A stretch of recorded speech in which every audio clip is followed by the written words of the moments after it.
ఏంటి? Chicken curry చేయడం ఇంత సింపులా? అని మీరే అంటారు. ఈ ప్రాసెస్ ఒకసారి చూసేస్తే.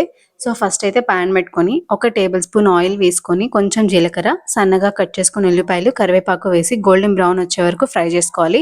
దీంట్లోనే ఒక టేబుల్ స్పూన్ అల్లం వెల్లుల్లి పేస్ట్, ఒక టొమాటో మీడియంగా కట్ చేసుకుంది, అలాగే 2, 3 పచ్చిమిర్చి చీలికలు వేసి మెత్తగా గుజ్జుగా అయ్యే వరకు కుక్ చేసుకోవాలి. ఇప్పుడు ఒక అర కేజీ చికెన్ యాడ్ చేసుకొని, 2 టేబుల్ స్పూన్ కారం, హాఫ్ టేబుల్ స్పూన్ పసుపు, టేస్ట్‌కి సరిపడా సాల్ట్ వేసి ఒక 10 నిమిషాలు మీడియం ఫ్లేమ్‌లో కుక్ చేసుకోవాలి. ఈలోపు మనం మసాలా ప్రిపేర్ చేసుకుందాం. ఒక పాన్ పెట్టుకొని, ఒక టేబుల్ స్పూన్ ధనియాలు, 4, 5 లవంగాలు, ఒక హాఫ్ ఇంచ్ చెక్క, 4, 5 కొబ్బెర సన్నగా కట్ చేసుకుంది మెత్తగా పేస్ట్ చేసేసుకోవాలి. దీంట్లోనే మన కన్సిస్టెన్సీకి తగ్గట్టు వాటర్ యాడ్ చేసేసుకొని, మీడియం ఫ్లేమ్‌లో 15 మినిట్స్ ఆయిల్ పైకి తేలే వరకు కుక్ చేసుకుంటే సరిపోతుంది. దించే ముందుగా సన్నగా కట్ చేసుకున్న కొత్తిమీర యాడ్ చేసుకుంటే అంతే.